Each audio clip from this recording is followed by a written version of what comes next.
menginformasikan update terkini di momen libur panjang spesial di Nataru 2004-2025, yang mana pantauan kami hingga saat ini di stasiun Pasar Senen Jakarta ramai oleh para calon penumpang yang akan bertolak dari Jakarta menuju kota tujuan di Pulau Jawa dan sekitarnya. Dan kalau kita bisa sampaikan secara data, bahwasanya Daob 1 Jakarta setidaknya pada hari ini akan memberangkatkan sebanyak 23.800 calon penumpang yang akan bertolak dari Jakarta menuju kota tujuan di Pulau Jawa seperti Yogyakarta, Surabaya, Kutoarjo, Bandung, dan juga sekitarnya. Dan kami juga bisa informasikan dari data yang kami terima bahwasanya Daob 1 Jakarta telah menjual sebanyak 415.000 tiket sudah terjual sejak tanggal 5 Desember 2024 kemarin yang diperuntukkan untuk perjalanan di tanggal 19 Desember hingga 5 Januari 2025, yang mana ini dari ketersediaan tiket sebanyak 743.904 tiket, yang mana ini tinggal sedikit lagi, mengingat memang animo masyarakat cukup tinggi untuk melakukan kegiatan berkunjung ke sanak saudara maupun juga berwisata di luar Jakarta begitu. Dan dapat kami informasikan juga terkait himbauan dari pihak Daob 1 Jakarta menyatakan bahwasanya masyarakat yang akan melakukan berpergian dari Jakarta menggunakan transportasi kereta api dipastikan tidak boleh membawa barang secara berlebihan karena hanya 20 kilo untuk satu penumpang, dan pastikan lagi kondisi dalam keadaan sehat untuk kenyamanan selama proses perjalanan langsung menuju kota-kota tujuan masing-masing Anda. Dari Jakarta, Ita Setiabudi, Seto News melaporkan. Banjir melanda sebagian besar wilayah di Indonesia. Nadia, bagaimana analisanya tentang banjir yang terjadi di bulan ini? Silakan. Ya, baik. Terima kasih Rizky. Pemirsa, sejak awal Desember 2024, bencana hidrometeorologi seperti banjir dan tanah longsor mendominasi sejumlah daerah di Indonesia, khususnya Sumatera Utara dan juga Jawa Barat. Salah satunya banjir bandang Sukabumi yang merendam rumah, kendaraan, akses jalan, dan juga melumpuhkan aktivitas warga. Badan Meteorologi, Klimatologi, dan Geofisika atau BMKG pun memprediksi wilayah di Indonesia yang rawan dilanda banjir pada tahun 2024.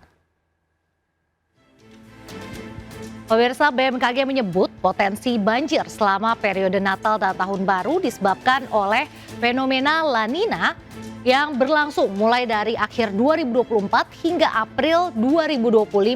Selain itu, terdapat juga dinamika atmosfer seperti Madden-Julian Oscillation atau MJO dan juga cold surge yang menambah intensitas serta volume curah hujan di beberapa wilayah Indonesia. BMKG pun memprediksi hingga akhir Desember 2024 wilayah Pandeglang, Banten ini akan mengalami banjir. Selain itu juga ada beberapa wilayah di Sulawesi Selatan yang akan rawan banjir, yaitu diantaranya adalah Baru, Goa, selain itu juga ada Kota Makassar, Maros, dan juga Pangkajene Kepulauan.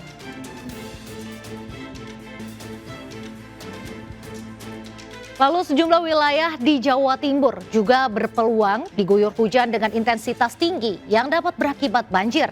Di antaranya untuk di Blitar, yaitu di Kecamatan Gandusari dan juga Ngelok, untuk Gresik di Kecamatan Sagapura dan Tambak, Jember yaitu di Kecamatan Bangsalsari, Panti, Sumber Baru dan juga Tanggul, Probolinggo di Kecamatan Krucil dan Tiris. Selain itu juga yang berpotensi banjir ada di Malang dan juga Pacitan. Nah, pemirsa, selain itu BMKG juga mengingatkan masyarakat akan potensi banjir di kawasan Jabodetabek dalam waktu dekat. Skenario terburuk curah hujan ekstrim akan mengakibatkan banjir yang diperkirakan kondisinya akan mirip dengan peristiwa awal tahun 2020. Masyarakat pun perlu waspada jika akan berpergian.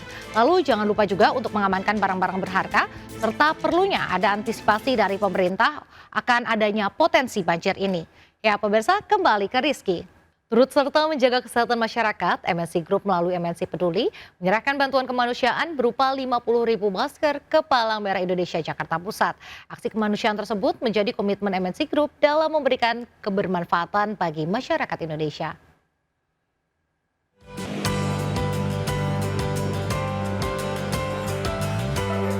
MNC Group melalui MNC Peduli kembali hadir memberikan perhatian dengan menyerahkan bantuan kemanusiaan berupa 50.000 masker kepada Palang Merah Indonesia Jakarta Pusat.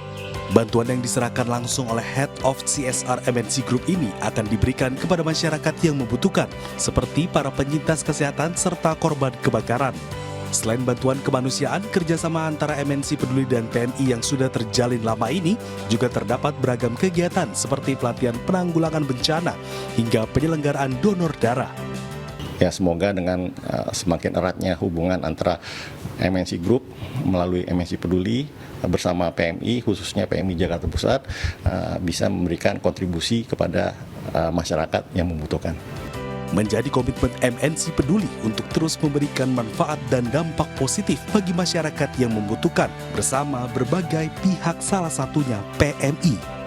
MNC itu sudah sangat banyak mensupport PMI dalam rangka membantu masyarakat.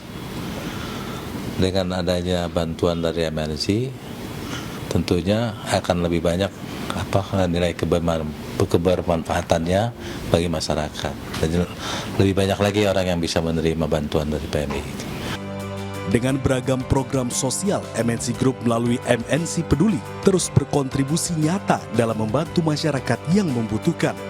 Dari Jakarta, Abdul Aziz Dede Rudi, iNews melaporkan. Terima kasih Anda masih bersama kami. Pemirsa, perayaan Natal tinggal menunggu waktu. Harga bahan pangan di sejumlah daerah juga mengalami kenaikan. Salah satunya di pasar tradisional Kendal, Jawa Tengah. Harga cabai rawit merah naik 2 kali lipat menjadi Rp60.000 per kilogram.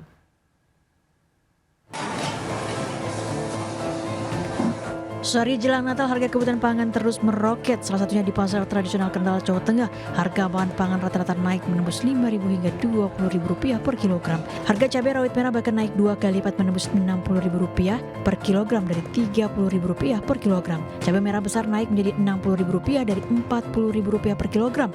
Bawang merah naik menjadi Rp40.000 dari Rp35.000 per kilogram. Sedangkan bawang putih naik menjadi Rp45.000 per kilogram dari Rp38.000 per kilogram. Harga telur ayam juga ikut naik menjadi Rp32.000 per kilogram dari Rp26.000 per kilogram. Seorang pedagang mengaku kenaikan harga pangan membuat penjualannya merugi lantaran pembeli mengurangi jumlah pembelian. Belanja kebutuhan tetap pasti ada. Oh gitu ya. Paling disesuaikan kebutuhan kita saja. Maksudnya kan kalau memang mau untuk cemilan saja ya paling ya berapa kan. Kalau memang untuk agak banyak ya mungkin disesuaikan saja. Kenaikan harga pangan disebabkan meningkatnya permintaan dan terbatasnya pasokan dari luar daerah akibat cuaca buruk, serta meningkatnya biaya transportasi dan biaya logistik menjelang Nataru. Lalu apakah program prioritas Prabowo terkait swasembada pangan akan terwujud? Mengingat awal tahun depan pemerintah berencana menaikkan tarif PPN menjadi 12%. Dari Kendal, Jawa Tengah, Edi Prayitno, iNews melaporkan. Memasuki puncak libur Natal, sejumlah harga pangan meroket di Pasar Johar Baru, Jakarta Pusat. Harga cabai rawit merah bahkan mengalami kenaikan 100% menjadi Rp80.000 per kilogram dari harga Rp40.000 per kilogram. Dan berikut laporan Jessica Winoto dan juru kamera Iriansyah. Kami informasikan update terkini di momen libur panjang spesial di Nataru 2004-2025 yang mana pantauan kami hingga saat ini di stasiun Pasar Senen Jakarta ramai oleh para calon penumpang yang akan bertolak dari Jakarta menuju kota tujuan di Pulau Jawa dan sekitarnya. Dan kalau kita bisa sampaikan secara data, bahwasanya dalam satu Jakarta setidaknya pada hari ini akan memberangkatkan sebanyak 23.800 calon penumpang yang akan bertolak dari Jakarta menuju kota tujuan di Pulau Jawa seperti Yogyakarta, Surabaya, Kutoarjo, Bandung dan juga sekitarnya.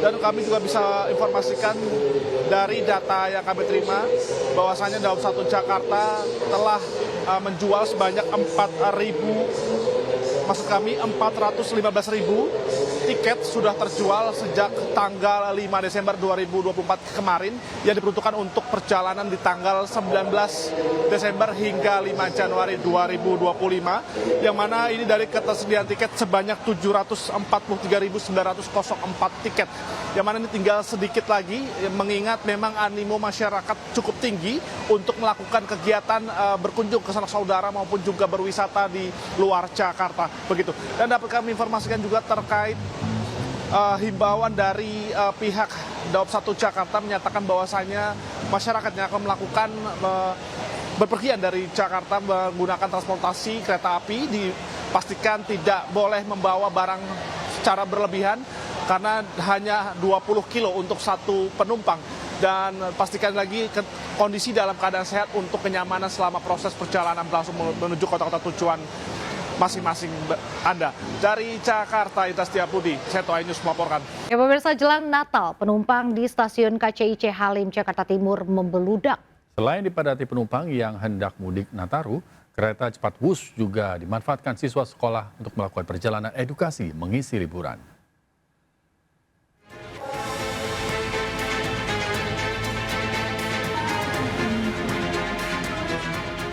Antrean penumpang ini mengular sejak jadwal pemberangkatan pertama rangkaian kereta cepat Wush di momen Nataru dari stasiun KCIC Halim, Jakarta Timur, Senin pagi. Penumpang anak-anak bahkan rela antre di tengah melonjaknya jumlah penumpang Wush yang mencapai 10.000 penumpang. Lonjakan penumpang diperkirakan akan terus terjadi seiring pemesanan tiket Wush di momen libur Nataru. Tercatat sebanyak 115.000 penumpang melakukan perjalanan menggunakan kereta cepat Wush dengan rata-rata penumpang 22.000 orang per hari. Di momen libur sekolah, kereta Wush juga dimanfaatkan siswa sekolah untuk mengikuti edu trip atau perjalanan edukasi mengenal seluk-beluk kereta cepat.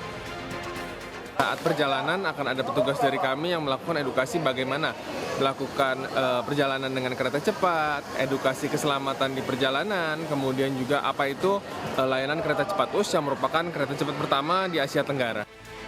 Sementara jelang dibukanya stasiun KCIC Karawang, pemesanan tiket KCIC menuju Karawang sudah dibuka sejak 22 Desember lalu dengan harga tiket mulai dari Rp125.000.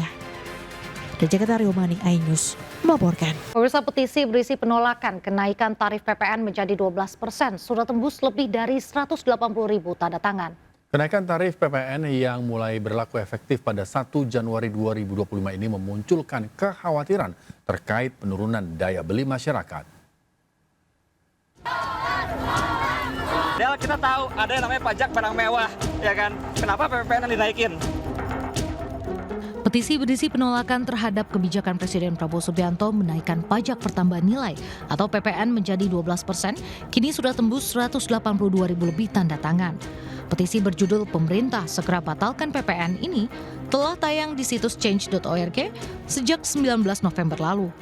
Pembuat petisi menyebut kenaikan PPN menjadi 12% menyulitkan rakyat, ditambah daya beli masyarakat sedang buruk. Sebelumnya, sejumlah massa juga berunjuk rasa di depan Istana Merdeka, termasuk para K-popers. Masyarakat beranggapan kenaikan PPN akan membuat harga komoditas ikut melambung tinggi.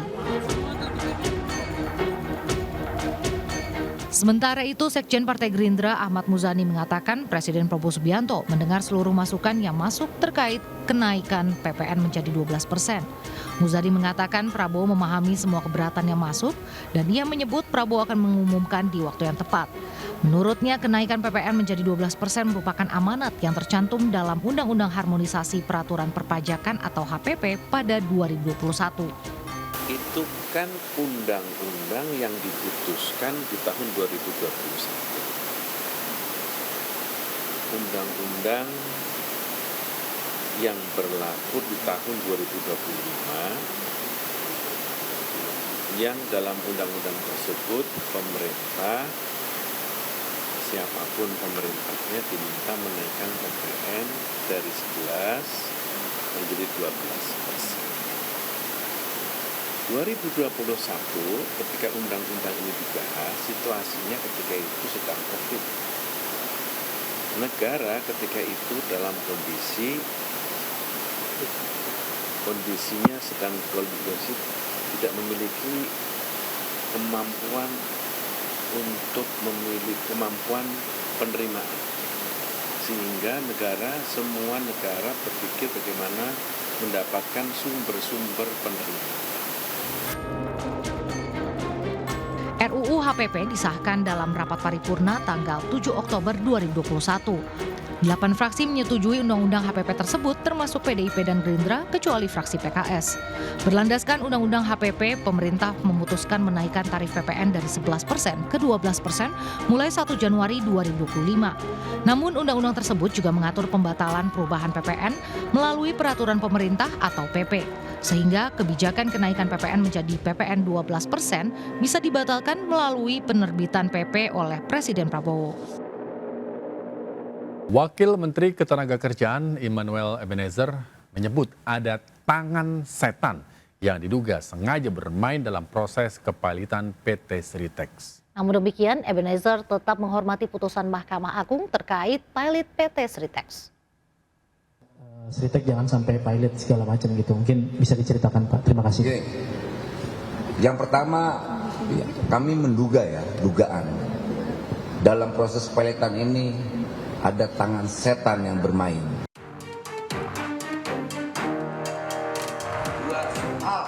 Wakil Menteri Ketenagakerjaan Immanuel Ebenezer akhirnya buka suara terkait putusan pilot PT Sri Rejeki Isman Tbk atau Sritex. Ia menyebut ada pihak yang diduga sengaja bermain dalam proses kepailitan PT Sritex. Hal ini ditegaskan Wamenaker saat ditanya awak media tentang sikap Presiden Prabowo soal PT Sritex. Meski demikian, Wamenaker masih enggan menyebut sosok tangan setan tersebut dan tinggal menunggu waktu untuk mengungkap siapa sosok tersebut. Dirinya juga menegaskan keputusan Mahkamah Agung terkait pilot Sritex tetap harus dihormati. Namun ia memastikan bahwa sikap Presiden Prabowo tidak berubah dan tetap komit tidak ada PHK. Sampai pilot segala macam gitu. Mungkin bisa diceritakan Pak. Terima kasih. Oke. Yang pertama, kami menduga dugaan. Dalam proses pilotan ini ada tangan setan yang bermain. Itu harus dicatat. Kedua, soal sikap Presiden, saya rasa sikap Presiden tidak berubah. Yaitu tidak ada PHK. Sebelumnya, pemerintah melalui Kementerian Perindustrian berupaya menyelamatkan PT Sri Rejeki Isman Tbk atau Sritex dari kondisi pilot. Sejumlah skenario penyelamatan disiapkan agar raksasa tekstil ini bisa terus beroperasi tanpa ada pemutusan hubungan kerja karyawan. PT Sritex saat ini mempekerjakan 50.000 karyawan. Meski terus berproduksi, Sritex memiliki utang yang terus bertambah selama bertahun-tahun. Dari laporan keuangan terbaru, saat ini Sritex memiliki utang sebesar 25 triliun rupiah ke sejumlah pihak. Tim Liputan iNews melaporkan. Harvey Muiz dengan 2 terdakwa lainnya telah menjalani sidang pembacaan vonis atas perkara korupsi tata niaga timah. Kuasa hukum akan membaca ulang hasil vonis dan mempertimbangkan pengajuan banding selama 7 hari ke depan.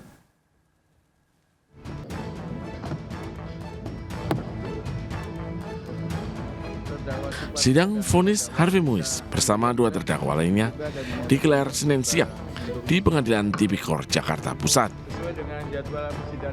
Setelah pembacaan vonis terhadap ketiga terdakwa, kuasa hukum Harvey Muiz dengan kedua terdakwa lainnya menyatakan belum memberikan rasa puas terhadap tim kuasa hukum. Andi Ahmad, kuasa hukum, menunggu salinan putusan hakim agar mengetahui dasar pertimbangan putusan hakim, mempertimbangkan hasil vonis untuk banding. Putusan ini belum memberikan rasa kepuasan kepada kami selaku penasihat hukum, tapi yang pasti kami harus berdiskusi lebih jauh dengan para klien kami. Makanya kami memutuskan untuk pikir-pikir terlebih dahulu dan ini ada waktu 7 hari. Jadi kita akan lihat kira-kira upaya hukumnya seperti apa, langkahnya seperti apa. Terdakwa Harvey Muiz divonis 6,5 tahun penjara dengan denda 1 miliar rupiah. Lebih rendah dari tuntutan jaksa selama 12 tahun penjara. Harvey juga wajib membayar uang pengganti 210 miliar rupiah. Jika tidak dibayar maka ditambah pidana 2 tahun penjara. Dari Jakarta, Jessica Winoto, Iriansa Wahyudi melaporkan. Pemirsa, demo Koalisi Masyarakat Sipil diwarnai vandalisme, melempar batu, botol hingga gumpalan tanah di depan kantor KPK Kuningan, Jakarta. Masa mendesak DPO buronan KPK, politisi Harun Masiku segera ditangkap.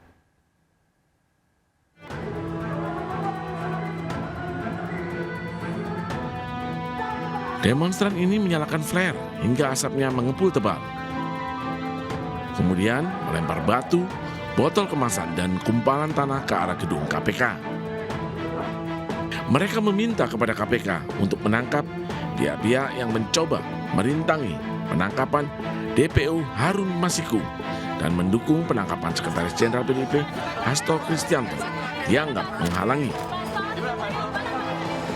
Masa aksi melakukan vandalisme pada dinding bertuliskan Komisi Pemberantasan Korupsi. Mencoret dinding dengan kata-kata menyindir KPK yang dinilai lamban menangkap Harun Masiku. Juru bicara KPK Tessa Mahardika mengatakan KPK mendukung masa aksi mengusut Harun Masiku, namun tanpa vandalisme. Kami memahami aspirasi yang disampaikan oleh masyarakat dan sebagaimana beberapa kesempatan yang lalu KPK dalam hal ini melalui saya juga mendukung aspirasi mendorong KPK untuk menuntaskan berbagai macam perkara yang mungkin masih belum selesai. Tapi kami juga berharap masyarakat yang menyampaikan aspirasi tersebut untuk bisa menyampaikan secara baik, tidak melakukan vandalisme. Tidak ada bentrok dan gesekan antara pendemo dengan petugas yang menjaga jalannya demo. Dari Jakarta, tim liputan melaporkan. Pemirsa, MNC Animation bersama MNC Pictures menggelar special screening film animasi terbaru Zana Whisper of Volcano Isle di XX1 Metropol Jakarta Pusat. Kegiatan tersebut juga mengundang anak-anak untuk nonton bareng film animasi berstandar internasional yang akan rilis pada tanggal 2 Januari 2025 mendatang.